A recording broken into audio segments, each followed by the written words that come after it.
Alhamdulillahirabbil alamin wa bihi nasta'inu ala umurid dunya waddin. Wassalatu wassalam ala asyrafil anbiya wal mursalin, amma ba'd. Alhamdulillah, berbahagia sekali pada malam hari ini bisa berjumpa, bisa bertatap muka dengan teman-teman di Kopi Ngaji Kamu ya. Tema kita pagi apa siang ini? Oh, malam tuh ini, udah malam tuh ini ya. Di sini terang benderang ya. Alhamdulillah, pada malam ini adalah emang bisa belajar seenak kopi dan selezat coklat. Itu yang punya ide nggak tahu nih, datang nggak ini? Oh, datang ya. Jawabannya gampang. Jawabannya apa? Bisa gitu. Nah, emang apa hubungannya antara belajar dengan kopi dan coklat? Kalau dengan coklat, saya bawa bukunya. Bukunya memang ada. Bukunya itu bikin belajar selezat coklat. Jadi sudah jelas, terbukti. Terus kalau hubungannya dengan kopi apa? Saya juga bawa bukunya. Bukunya itu judulnya Sepotong Surga Bernama Indonesia. Ini buku kementerian. Kebetulan saya termasuk penulisnya di sini. Di buku Sepotong Surga Bernama Indonesia itu nanti bab pertamanya membahas kebanyakan tentang kopi. Ya, kopi ini ternyata banyak sekali manfaatnya. Satu di antara manfaat utamanya adalah ada zat di dalam kopi asli ya, bukan kopi saset ya, kopi asli. Namanya phenylinden, yang ketika diminum, dikonsumsi itu bisa membantu daya tahan otak, mencegah demensia, kepikunan dan sejumlah penyakit otak lainnya. Dengan apa? Minum kopi asli. Nah, maka kalau kita bicara apakah bisa belajar itu selezat coklat dan senikmat kopi, saya ingin ngajak teman-teman semua kembali ke masa lalu sebentar. Suatu kali ada seorang kiai sedang duduk di rumahnya. Lalu lewat sekelompok anak-anak. Kemudian mereka itu nyanyi, semacam nyanyi nyorai Pak Kiai ini. Ini kejadiannya di Yogyakarta. Anak-anak itu bilang, kiai palsu, kiai palsu, kiai kafir, kiai kafir. Itu cuma ada tulisan. Jadi cuma saya bayangkan ngomongnya apa ya kira-kira anak. Pokoknya kalimatnya itu kiai palsu diulang sama kiai kafir. Kalau kamu yang dihina kayak gitu kapan itu? Cah-cah cilik itu. Lempar ya? Lempar apa? Lempar lemper apa lempar apa? Enggak ya? Orangnya tak lempar. Maka Pak Kiai ini begitu lihat ada anak-anak kecil, bilang dia kiai palsu, bilang dia kiai kafir. Apa yang dilakukan oleh Pak Kiai ini? Tepuk tangan, mengikuti nada soraannya anak-anak itu. Namanya kalau bilangnya kiai palsu, kiai palsu, kiai, diikuti. Dia keluar dari rumahnya ke depan, wajahnya senyum sambil tepuk-tepuk. Kira-kira anak-anak kecil yang awalnya teriak-teriak kiai palsu, kiai kafir itu ngapain? Tambah. Kiainya itu yang dipanggil palsu dan kafir itu malah tepuk tangan dan senyum-senyum. Kira-kira kalau anak kecil digituin apa yang terjadi? Tambah semangat. Yang benar. Kalau nggak punya datang, Yang terjadi adalah anak-anak itu pada melongo, domblong ya. Terpana mereka. Loh, nah kok kiai ini dinyak malah senyum-senyum, malah tepuk tangan. Sambil domblong, akhirnya mereka mandek, berhenti. Begitu berhenti, Pak Kiai bilang, loh kok mandek, ayo teruskan. Tambah diem, tambah melungu. Mau teruskan kok kita gak enak, mau gak teruskan kok kita piye, akhirnya cuma diem. Lalu Pak Kiai ini mendatangi mereka, ditanya, kamu namamu siapa? Kampungmu mana? Bapakmu siapa? Ibumu siapa? Kamu udah sekolah enggak? Ingat ya, ini ceritanya sebelum Indonesia merdeka. Kampungnya namanya Kauman. Kiai yang diteriaki kiai palsu dan kiai kafir itu namanya Kiai Haji Ahmad Dahlan. Jadi anak-anak itu bukan dimarahi, ditanya, bahkan diajak, ayo sini, ayo linggih-linggih, gini, duduk sini, duduk. Jumlahnya nggak sebanyak teman-teman ini, tapi ini kisah indahnya. Jadi pahitnya teriakan mereka sepahit kopi asli robusta tanpa gula, espresso pula. Espresso bis itu kan pahitnya ekstrim. Tapi pernah minum nggak double espresso? Ya, istilahnya itu double shot. Saya pernah ditawari. Lalu kemudian waktu itu awal-awal suka kopi tanpa gula. Saya ingat itu perjalanan ke arah Solo dengan temen bawa mobil sendiri. Lalu yuk kita ngopi dulu. Terus ditawari, mau nggak ngicipi kopi istimewa double shot? Apa itu double shot? Saya tanya, espresso double. Jadi espresso kemudian disaripatikan lagi sampai namanya double shot. Saya bilang mau.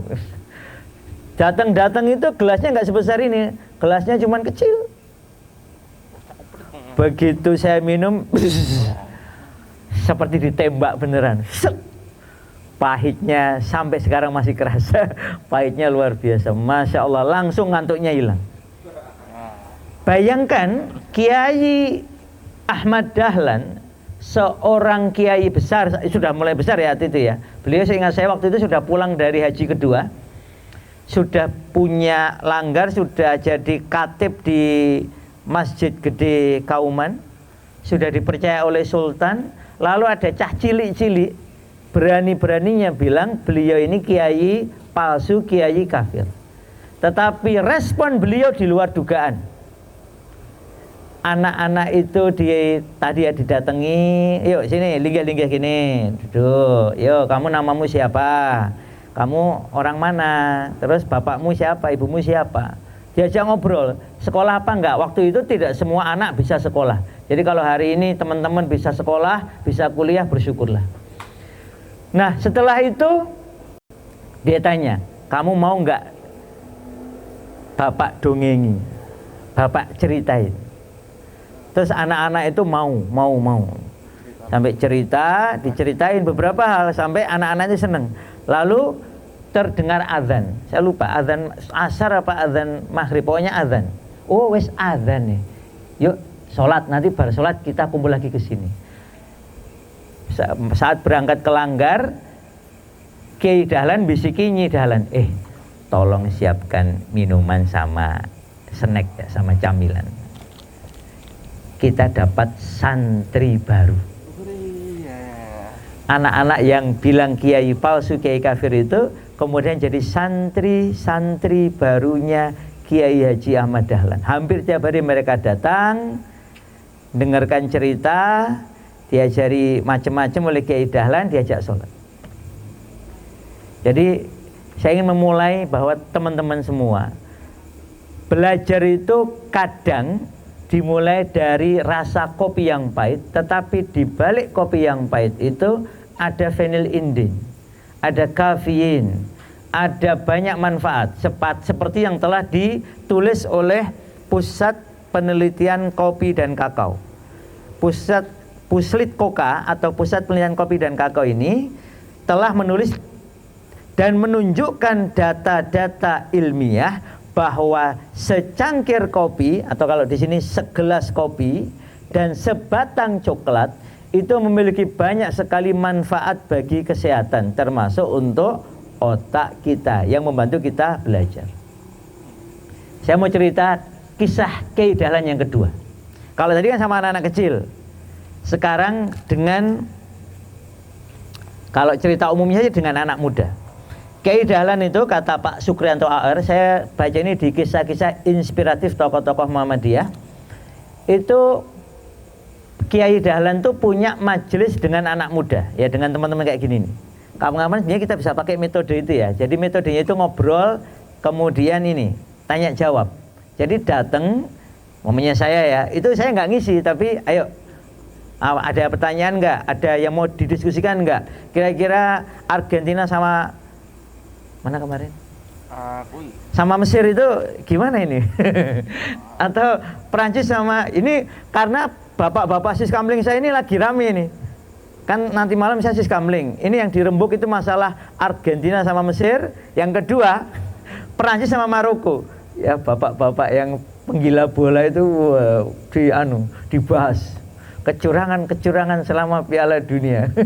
Wah rame ini nanti, ini jam 10-an nanti kami kumpul kayaknya mau diskusi curang apa enggak itu. Nah teman-teman semua, Kiai Dahlan itu punya kelompok kecil, mungkin nggak nyampe 10, anak-anak muda isinya, kemudian diskusi, itu pekanan. Metodenya adalah tanya jawab. Jadi teman-teman tanya, kita jawab. Kak Ahmad Dahlan beliau mempersilahkan, lalu kemudian melempar pertanyaan itu ke yang lainnya. Oh ini ada yang tanya begini ya, pendapat yang lain gimana. Jadi beliau berusaha tidak menjawab langsung, tapi anak-anak muda itu diminta untuk saling bertanya jawab, mencari jawabannya. Kalau tidak ketemu, belum ketemu, Kiai Dahlan mengarahkan, kalau begini gimana, kalau begini gimana. Satu di antara isi pembahasan di majelis kecil itu adalah surat apa? Surat Wal Asri.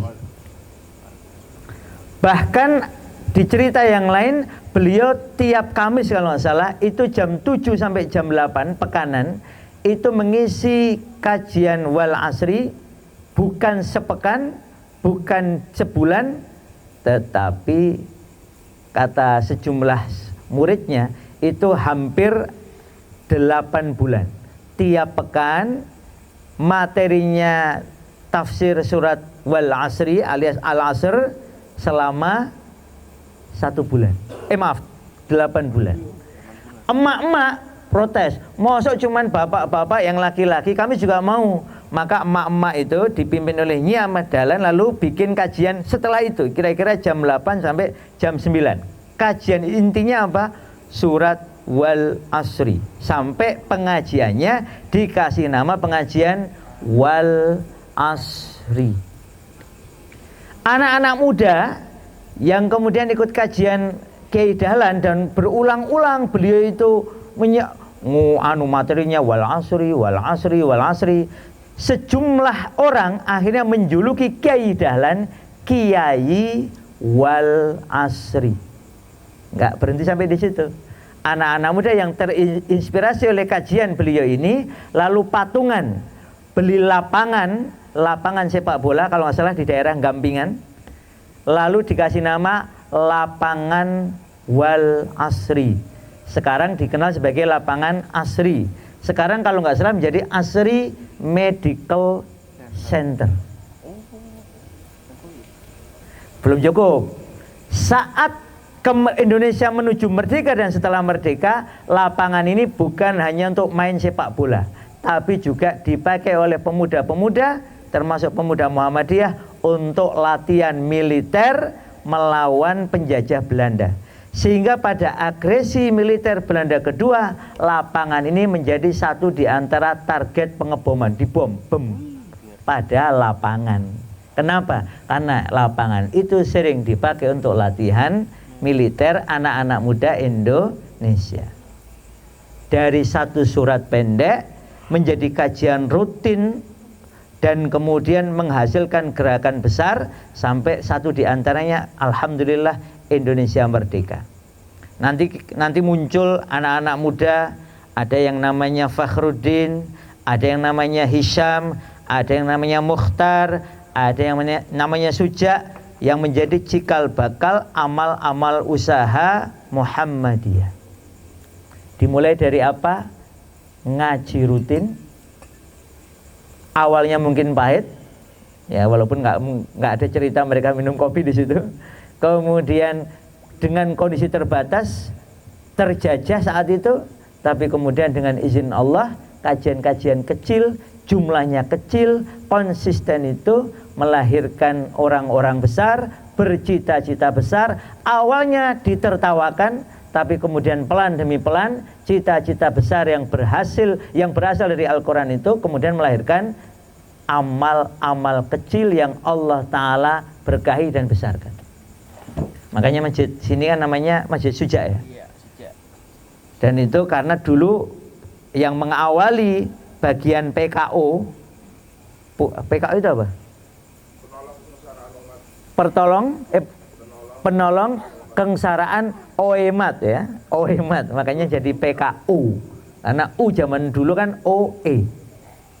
Jadi teman-teman semua, dari sini kita mengetahui bahwa sebenarnya belajar itu mungkin dan memang seharusnya ada pahitnya. Tapi pahitnya belajar itu bisa menjadi sebab cerdasnya seseorang. Saya mau cerita kisah terkenal dua Ibnu Hajar. Ini saya tulis di buku Bikin Belajar Seleza Coklat. Tahu dua Ibnu Hajar? Ibnu Hajar siapa? Ibnu Hajar Al-Asqalani sama Ibnu Hajar Al-Haytami. Di bukunya Sidogiri, guru-guru orang pesantren, dua-duanya dimasukkan. Karena Ibnu Hajar Al-Asqalani itu lebih senior, nanti punya santri salah satunya namanya Al-Ansori, saya lupa nama depannya itu, sebentar. Lalu kemudian beliau ini punya santri setelah jadi syekh, punya santri juga namanya Ibnu Hajar Al-Haytami. Ceritanya di beberapa kitab disebutkan itu mirip. Jadi Ibnu Hajar itu sempat waktu di pondok pesantren itu kemampuannya terbatas. Mau belajar susah paham, susah masuk, terus begitu. Sampai diceritakan itu sempat pengen kabur dan kabur betulan. Kabur dari pondok keluar sampai ketika kelelahan istirahat. Sedang istirahat di satu tempat, lalu ngelihat ada tetesan air. Tes, netes di satu batu besar. Kalau ada air, netes terus menerus di batu besar hitam, kira-kira apa yang terjadi pada titik yang terkena tetes air itu? Belum. Lama-lama seperti berlubang, lama-lama legok, semakin lama pasti tembus. Si anak ini, si santri bernama Ibnu Hajar ini mikir, kalau batu hitam besar keras ditetesi air terus menerus jadi legok, hampir berlubang, tembus sampai bawah. Bagaimana kalau otakku aku tetesi terus menerus dengan ilmu? Mosok ya nggak bisa. Maka karena kesadarannya setelah melihat tetesan air yang mengenai batu hitam besar yang keras tadi itu berlubang, maka kemudian dapat gelar orang menggelari Ibnu Hajar, anaknya batu. Kenapa? Karena perubahannya berasal dari ngelihat batu. Jadi ada yang merasa dirinya bodoh di sini? Nggak paham-paham? Santri ada? Maka ingatlah kisah Ibnu Hajar. Ada seorang anak penggembala. Anak penggembala ini tinggalnya di satu kota dekatnya di satu negara dekatnya Maroko. Maroko itu bahasa Arabnya apa? Ada yang tahu? Maroko itu bahasa Arabnya apa? Kalau di kitab-kitab bahasa Arab, Maroko itu ditulisnya apa? Nggak tahu. Dulu kota atau negara ini dulu masuk dalam wilayah ini. Kalau di peta negara itu ya, kan Indonesia kan di Masyrik ya. Indonesia kan termasuk yang di timur. Nah, wilayah ini ada di wilayah barat. Kalau timur namanya apa? Masyrik. Kalau barat, Maghrib. Jadi Maroko itu dikenal juga Al-Maghribi. Aslinya negara ini dulu bagian dari Maghrib. Cuma sekarang sudah jadi negara sendiri. Negara yang terkenal menghasilkan para penghafal ulung. Ya Quran, ya kitab, ya matan, itu banyak dari negara ini. Nama ibu kotanya Nouakchott. Kalau teman-teman nanti lihat di video atau di berita itu, ada kampung-kampung di negara ini yang hampir 100% anaknya hafal Quran 30 juz. Nah, di satu kampung di negara ini yang ibu kotanya Nouakchott ini, kalau di peta sekarang sampingnya Maghribi atau Maroko ini, ada anak penggembala. Dialah anak terakhir di kampung itu yang belum hafal Quran 30 juz. Di semua kampung itu anak usia 12 tahun sudah hafal 30 juz. Tinggal dia seorang yang belum. Kalau kamu tinggal di situ, apa yang kamu lakukan? Pindah kampung? Apa tetap tinggal di situ? The last man, the last boy, the last child. Anak terakhir di kampung itu yang belum hafal Quran 30 juz. Isi nombora. Nah, itu tapi malu yang keren ya. Malu yang keren karena malu belum hafal Quran. Kan keren. Maka anak ini dikasih nasihat. Kamu kan gembala tuh. Kalau kamu gembala itu nanti kamu melewati seorang syekh. Syekhnya itu rumahnya di sana. Di jalur gembalaanmu itu. Kamu pulang pergi itu. Kamu mampir ke sana. Lalu minta izin ke syekh ini. Syekh, saya kalau berangkat gembala setor. Nanti pulang murojaah. Boleh nggak syekh? Boleh. Maka tiap hari anak ini berangkat mampir dulu, minimal 1 ayat setor. Setornya itu model di sana itu saya juga baru tahu. Ini yang saya tangkap ya, karena saya ngeliat videonya itu. Ini sempat negara ini sempat muncul di acara Qur'annya yang orang Kuwait apa orang Bahrain ya. Syekh siapa yang hafal Quran 30 juz? Bil Quran ihtadait. Apa Mas Umar? Nama syekhnya siapa itu? Yang dia banyak bikin program kalau tiap Ramadan tentang Quran tuh loh. Bil Quran ihtadait. Terus pokoknya tentang Quran. Nah, ini sempat muncul. Negara ini dengan anak-anak kecil yang hafal Quran 30 juz. Jadi mereka menghafalkannya di tenda, pakai lauh itu papan kayu. Nanti syekhnya bilang, lalu santrinya nyalin. Lalu tulisannya diserahkan ke syekh. Kalau sudah benar, kemudian nanti disuruh ngafal. Nah, kira-kira metodenya kayak gitu itu. Nah, anak ini setor. Udah, tulisannya udah benar, terus baca di depan syekh, sudah hafal, pergi gembala. Nanti di gembala dia ngulang-ngulang. Saking susahnya dia menghafal, diceritakan dalam riwayat ini, anak ini ngulangnya berapa kali? Biar hafal itu ngulangnya berapa kali? Rif, kalau kamu biar hafal kamu ngulang berapa kali, Rif? 1 ayat, Rif. 20. Langsung hafal. Wah, pinter ya. Alhamdulillah. Berarti kamu diberi rezeki 20 sudah bisa hafal.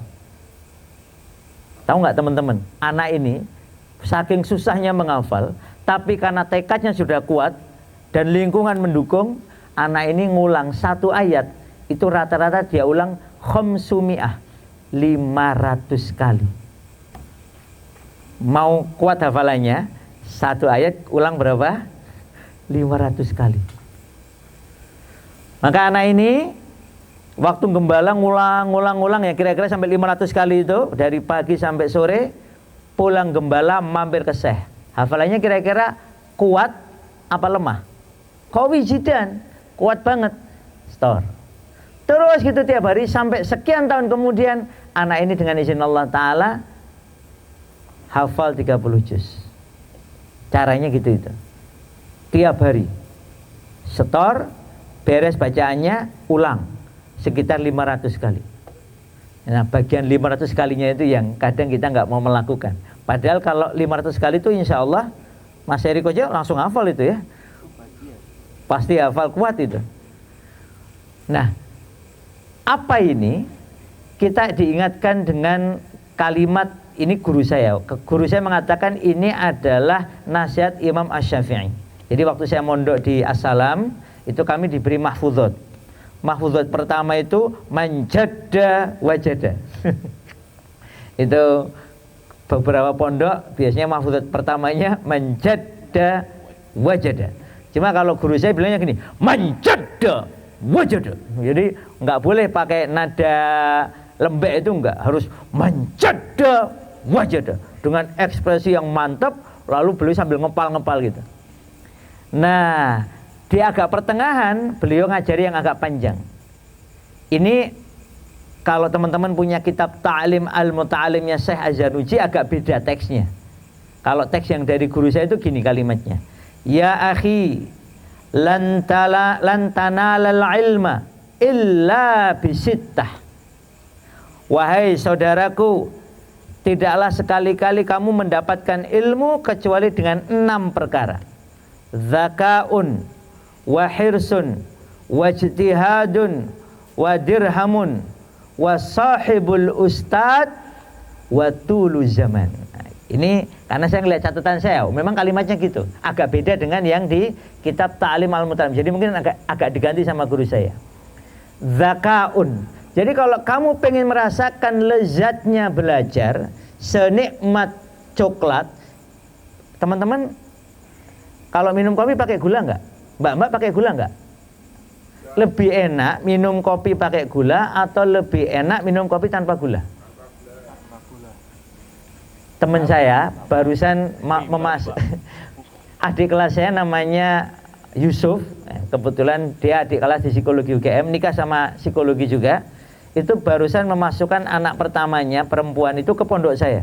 Jadi pas saya pulang dari Temu Terah di Solo, dia barusan mengantarkan dan mau pulang. Tiba-tiba nyapa, Assalamualaikum. Oh, ternyata adik kelas saya. Loh, kamu ngapain di sini? Anu Mas, masukin anak titip ya. Anak nomor berapa? Nomor 1. Ini orang pertama yang saya temui di muka bumi bilang begini nih. Ya, waktu itu belum nikah ya. Dia pecinta kopi kayak gini nih. Terus kalau minum kopi dia nggak pakai gula. Suatu kali ada temennya iseng, kopi kok pahit, hidup sudah pahit, masa ya kopi ini pahit. Maka dikasih gula. Apa kata Mas Ucup ini? Ini anu nih, apa namanya? Merusak kopi. Kalau minum kopi itu ya jangan pakai gula.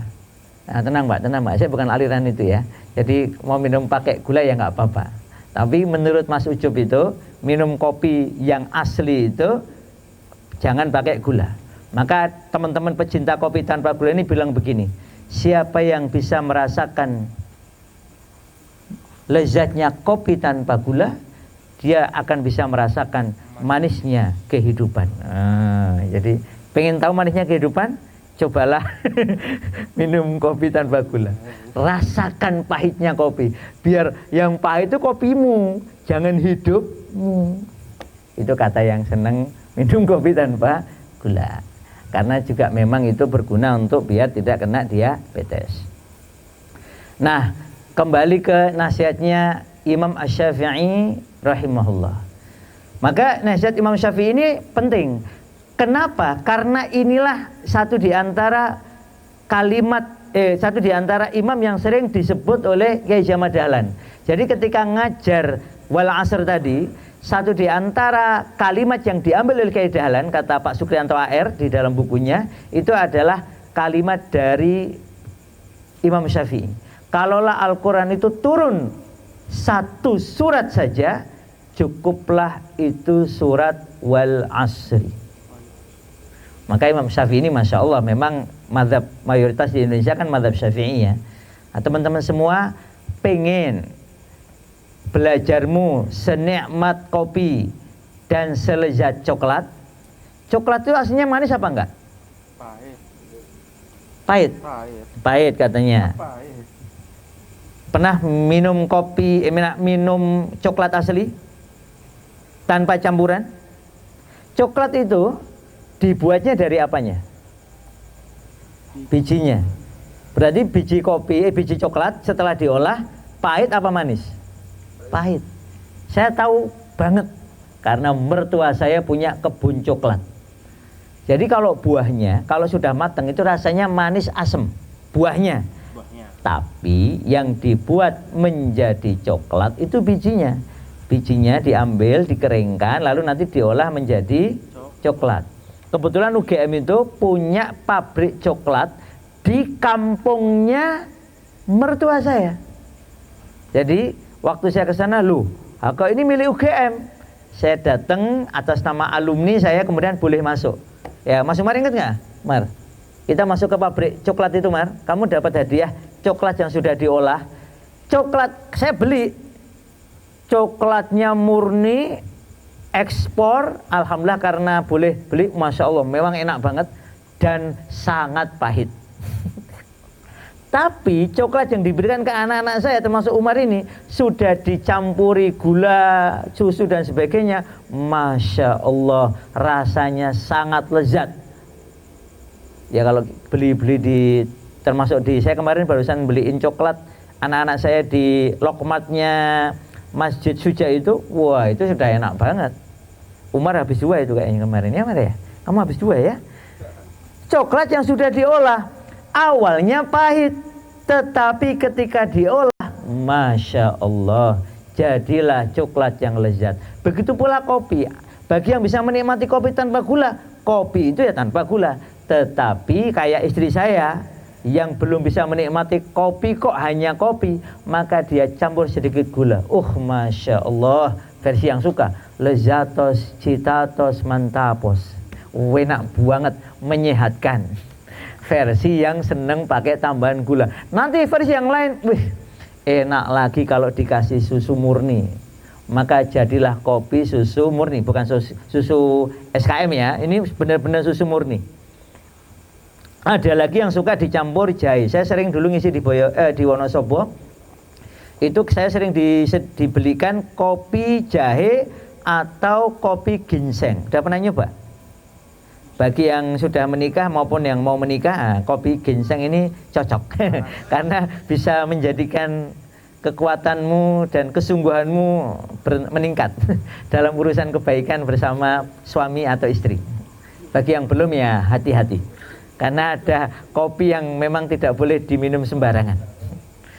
Nah, oleh karena itu sekali lagi kalau kamu pengen yang bahannya awalnya pahit tadi itu, entah biji kopi, entah biji coklat, menjadi lezat dan nikmat, maka kata Imam Asy-Syafi'i, tambahkan zakaun, tambahkan hirsun, tambahkan ijtihadun, tambahkan dirhamun, tambahkan sahibul ustaz, dan yang terakhir tulu zaman. Kamu akan merasakan lezatnya belajar dan dampaknya bagi kehidupanmu dan orang-orang di sekitarmu. Maka kebangkitan suatu bangsa dimulai dari keluarga-keluarganya. Penyokong dan sendi utama keluarga adalah individu-individunya. Individu yang seperti apa? Individu-individu orang-orang yang mau terus-menerus belajar.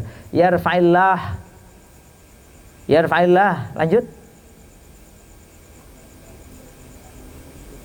Alladzina amanu minkum. Terus. Walladzina utul ilma darajat.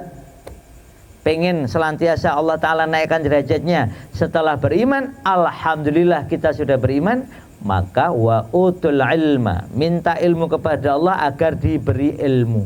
Imam Asy-Syafi'i mengatakan kamu pengen dapat ilmu, pertama zakaun, you have to be smart. Zaka, cerdas.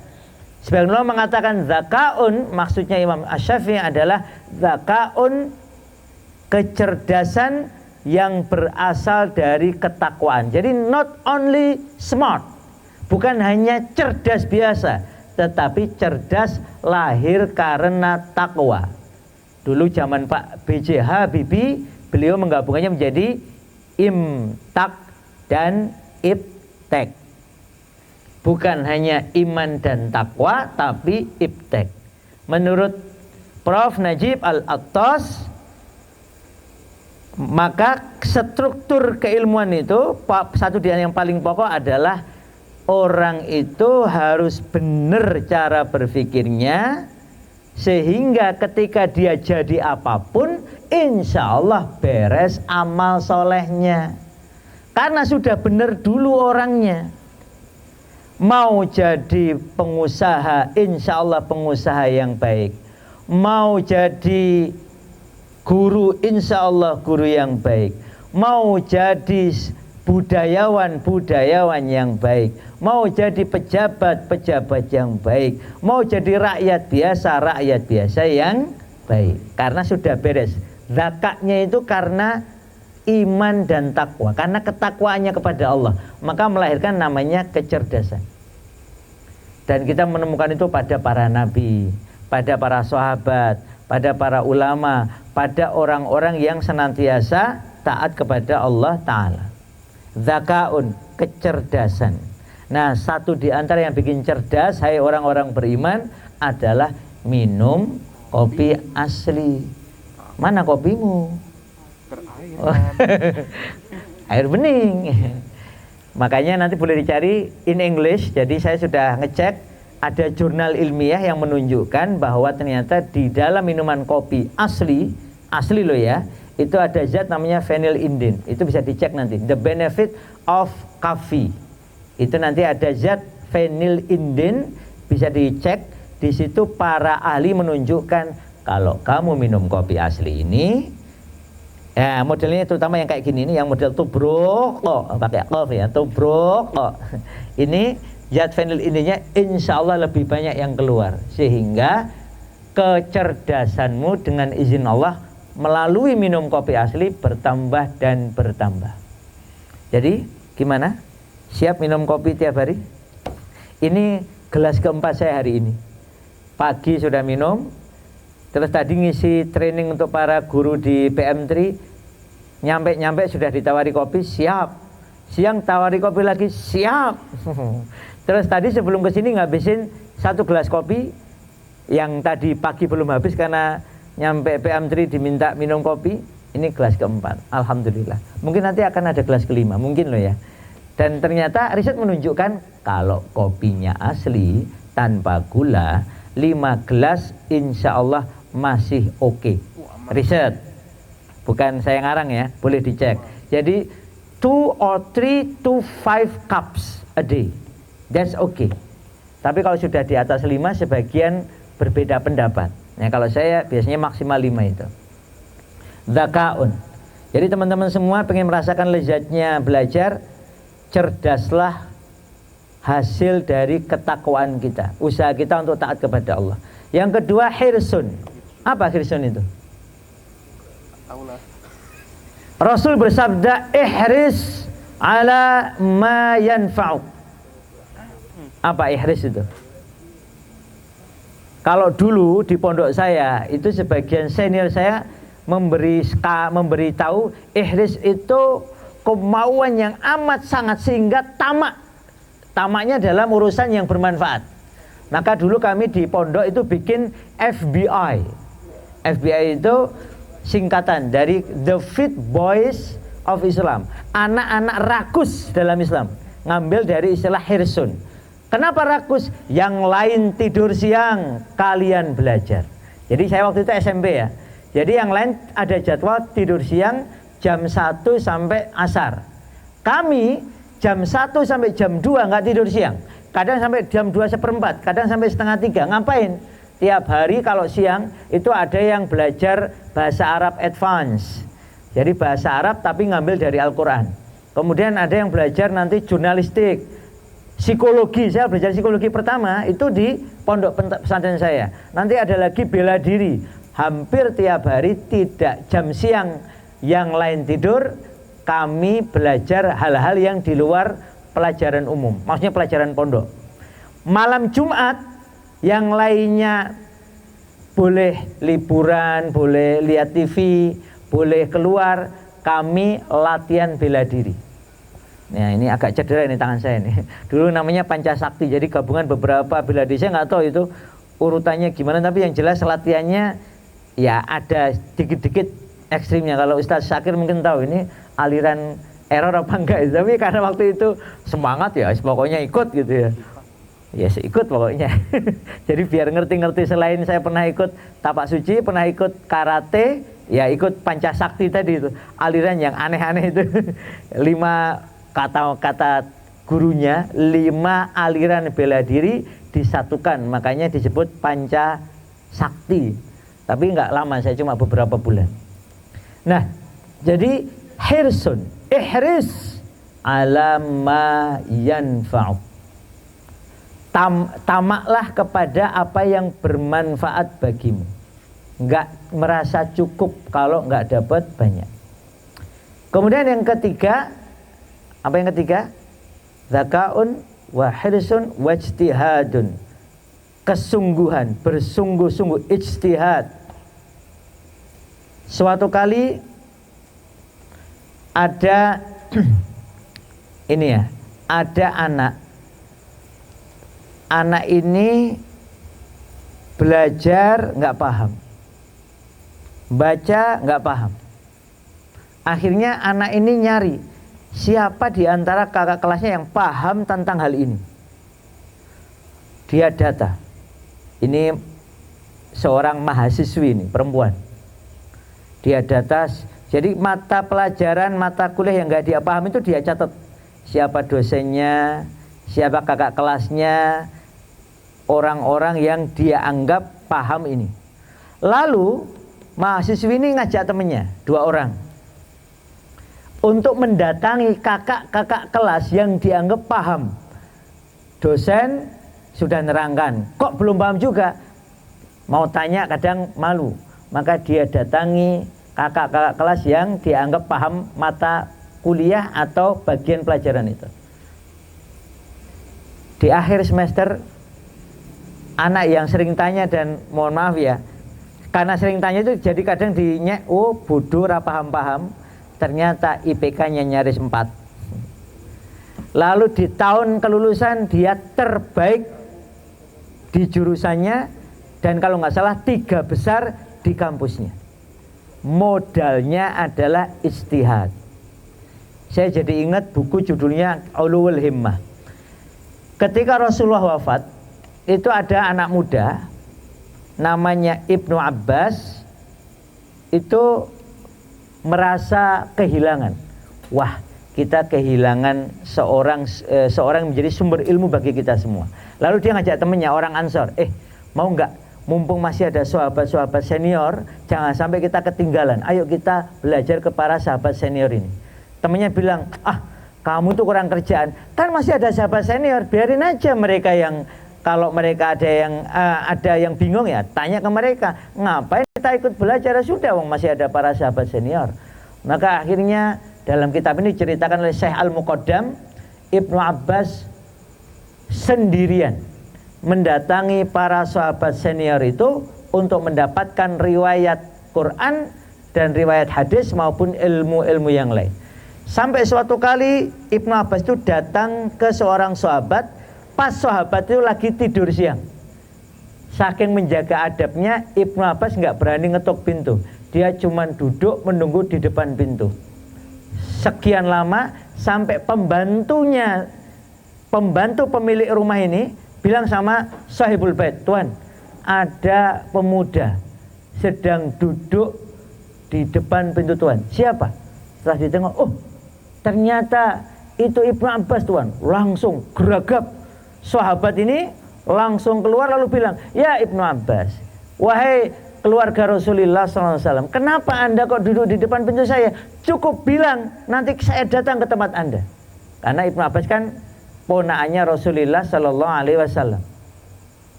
Apa kata Ibnu Abbas? Tidak, ilmu lebih layak didatangi, bukan mendatangi. Aku yang memerlukan ilmumu. Terus minta hadis, minta riwayat, diberi, pulang. Sekian waktu kemudian, para sahabat senior terutama sudah meninggal satu demi satu. Yang cerita temannya Ibnu Abbas ini. Dan aku melihat rumah Ibnu Abbas penuh dengan kerumunan orang. Sekelompok orang masuk bertanya tentang tafsir, setelah puas mereka keluar. Ganti kelompok yang lain bertanya tentang bahasa Arab, puas keluar. Ganti yang lain lagi bertanya tentang halal haram, selesai puas keluar. Begitu terus. Bergelombang-gelombang orang-orang ngaji, diskusi, bertanya berbagai hal, dan Ibnu Abbas menjawab sampai mereka semuanya puas. Teman-teman, belajar kita hari ini, kita akan bisa merasakan bukan malam ini. Efeknya itu akan kita rasakan mungkin 5 tahun lagi, mungkin 10 tahun lagi, mungkin 20 tahun lagi, mungkin 30 tahun lagi, mungkin 50 tahun lagi. Sebagaimana kajian kecilnya Ahmad Dahlan, Kiai Ahmad Dahlan itu mungkin jumlah santrinya nggak banyak, 20 ke bawah, ada yang hanya 10 orang, nggak nyampe, tetapi yang konsisten, istiqomah, ada yang pekanan, ada yang sampai hampir tiap hari ikut beliau. Maka sekian tahun kemudian, orang-orang inilah yang istiqomah, inilah yang tetap ijtihad menjaga kesungguhan, inilah yang kemudian mendapatkan hasilnya. Manjada. Kemudian yang keempat, zakaun wahisun wajtihadun wadirhamun. Ya bagaimanapun perlu modal ya. Beli snack perlu modal. Maka dirhamun itu nanti dalam kitab yang lain disebut bulghah, bekal. Bekal yang balagha, yang menyampaikan kepada tujuan. Maka Allah itu maha kaya. Ini yang penting kita jaga. Kalau kita itu nggarap proyeknya Allah, Mas Eriko, kira-kira Kopi Ngaji kamu ini proyeknya AMM Ambar Ketawang plus Rumah Sajadah plus Kopi Ngaji, atau kita itu sebenarnya sedang menjalankan proyeknya Allah? Gimana ini? Proyek kita atau proyeknya Allah? Kita hanya membantu agar proyeknya Allah dalam dakwah anak muda ini terjaga. Iya kan? Jangan sampai kita bilang ini proyek saya, jangan. Ini proyek Allah, proyek amal saleh untuk i'li'ai kalimatillah. Sehingga yang nanti membantu, membiayai adalah Allah. Allah itu maha kaya. Saya tadi cerita ke beliau ini. Saya dulu pernah ada kajian, salah satunya ya, yang saya pernah nunggoni awal-awal itu kan teras dakwah. Itu dulu yang ikut tuh sedikit, beberapa kali itu nggak ada peserta. Lalu pesertanya siapa? Panitia. Sudah hujan nggak ada orang. Di emperan kan namanya teras. Dulu memang teras itu ya benar-benar teras rumah. Wah ini masya Allah ini udah luas. Itu sedikit sekali. Kadang cuma 2 orang. Terus gimana? Ya saya bilang, ya itu alhamdulillah. Memang moga-moga Allah catat sebagai amal soleh. Kita sudah ngumumkan, sudah bikin pamflet, ya sudah. Terserah Allah. Mau nganter siapapun. Yang penting tetap istiqomah. Pembicaranya nggak bisa, ganti pembicara. Pokoknya jalan terus. Alhamdulillah. Karena yang konsisten yang akan menang. Ini dimuat di buku ini. Change or lose. Berubahlah atau kalah. Prof. Abdul Karim Bakar ini pakar pendidikan dan pakar bahasa Arab. Ini karena itulah buku-buku beliau banyak diterjemahkan dalam berbagai bahasa. Ini yang pakai bahasa Inggris. Konsisten, terus menerus belajar memperbaiki diri. Nanti kalau sudah saatnya Allah naikkan derajat masing-masing, termasuk komunitas dan ngaji kita, ya sudah pasti Allah naikkan. Gampang aja bagi Allah, nggak ada masalah. Yang penting terus menerus kita tegakkan tugas kita. Bulghah, dirham. Kalau memang perlu dana, dana. Tawarkan. Kasih kesempatan siapapun yang mau beramal soleh. Sehingga nanti mereka akan berduyun-duyun ke sini. Ini kan salah satu penyebab hari ini agak sepi kan karena pada libur ya. Ya, libur sekolah. Iya. Enggak apa-apa, sajadah enggak libur. Tadi tanya, "Loh, Tat, sajadah enggak libur?" Ya enggak. Yang lain libur kami masuk. Yang lain masuk, ya kami libur. Jatahnya masing-masing ya. Jadi sajadah ini liburnya udah beda jadwalnya ya. Tapi sebenarnya boleh nggak kita libur belajar? Nggak boleh. Nggak boleh harusnya. Laki-laki kok libur sholat? Nggak ada. Ya memang harusnya gitu terus. Ya belajar terus. Pokoknya jalan terus. Oke, bulghah. Yang kelima adalah sahibul ustad. Maka alhamdulillah kita bersyukur ada para senior kita, Ustadz Syakir berkenan menjadi tuan rumah. Jadi tuan rumah anak-anak muda kayak kita ini ya, kayak kita, kayak kita. Itu ya enggak, ya enak-enak enggak enak. Ya kan, kadang kita ini anak muda ya rodok kurang ajar, rodok petakilan, kokean pola gitu. Ya alhamdulillah, makanya Masya Allah, Ustadzku ngadepin teman-temannya kadang ya gitu. Tapi insya Allah berkah. Saya itu barusan ketemu, kemarin kan saya ngisi bapak-bapak. Samping saya itu mantan dukuh sangat lama, yang setelah pensiun jadi dukuh langsung jadi takmir masjid. Apa program beliau? Tiap malam Jumat nunggoni anak muda di kampungnya ngaji keliling kampung. Satu-satunya bapak yang nunggoni anak-anak muda ini. Saya tanya, pinten Pak jumlahnya pun Pak? Ya sekitar 10-15. Tapi gonta-ganti yang konsisten datangnya 7-8 orang. Saya bilang, alhamdulillah Pak, niku saya sangat. Karena itu jadi modal bekal bagi kampung ini untuk besok punya anak muda. Karena hari ini ya di masjid itu kalau ada pengajian itu hampir nggak ada anak mudanya. Maunya mereka saat ini ya keliling-keliling dari rumah ke rumah, nggak apa-apa. Jadi kalau sholat itu hampir nggak ada anak mudanya. Yang ada adalah bapak-bapak, simbah-simbah, ibu-ibu sama anak kecil. Anak mudanya kosong. Makanya sama Pak Dukuh yang sekarang jadi ketua takmir ini pokoknya ditunggu. Nah, dari 7-8 orang itu ya pasti lama-lama nanti ada yang mau ke masjid dan seterusnya. Sahibul Ustadz, teman-teman, kalau ada para senior kita seperti Ustadz Syakir, datangi, kunjungi, dekati, sampai engkau itu dikenal langsung, sampai ketika beliau mendoakan itu nama kita itu diingat. Oh, ini loh anak-anak muda yang ada di Kopi Ngaji kamu, disebut nama kita itu. Zaki, Eriko, panggilmu siapa? Rahman. Siapa lagi? Saya harus menghafal ini ya. Jadi disebut nama-nama kita ini. Kalau santri saya hafal mesti ya.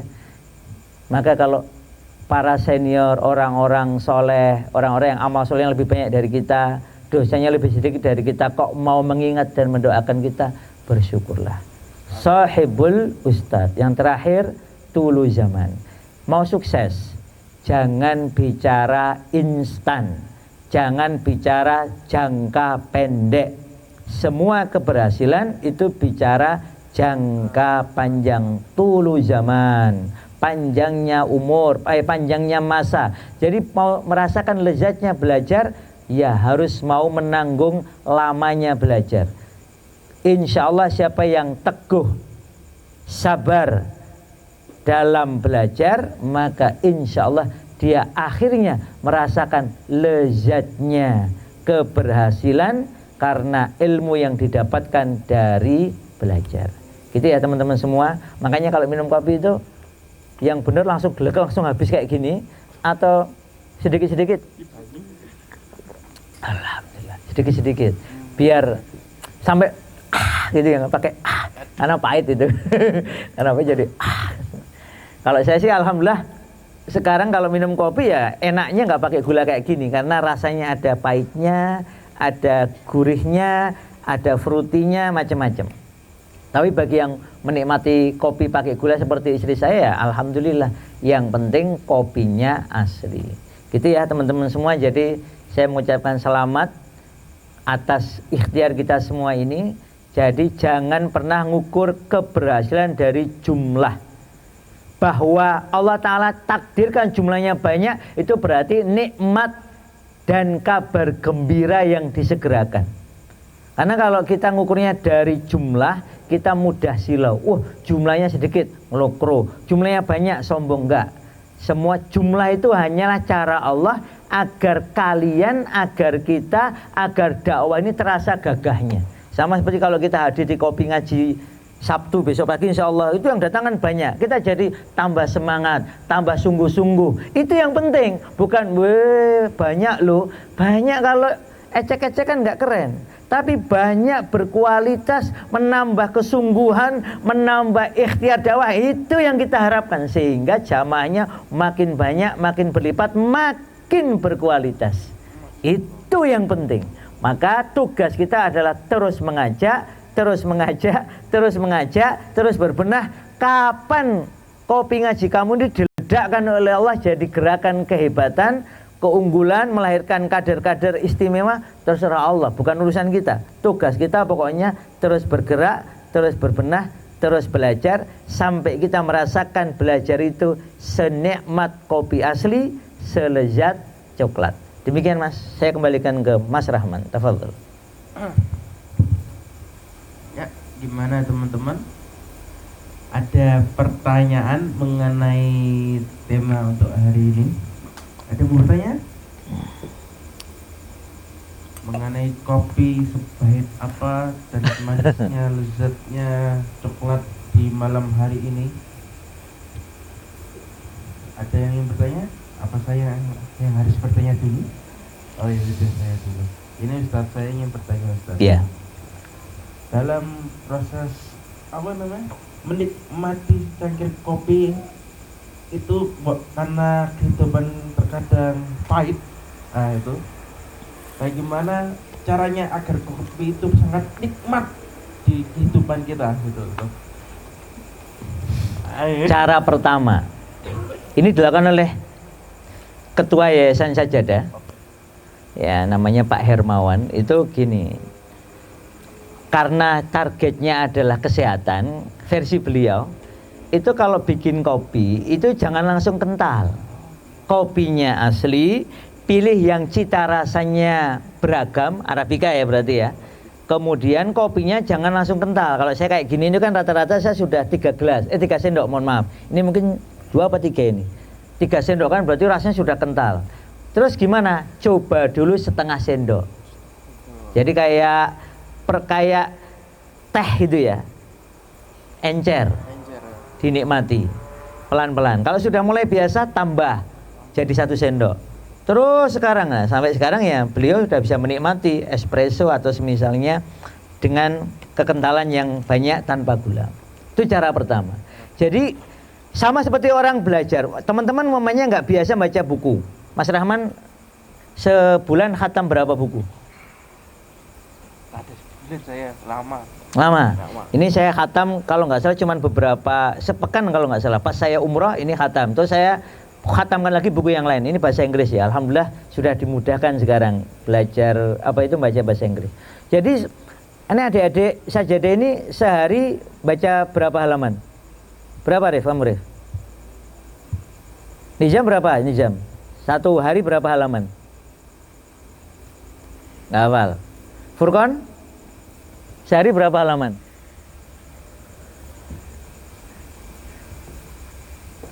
Berapa halaman? Umer? Berapa halaman Umer? 1 halaman ada nggak?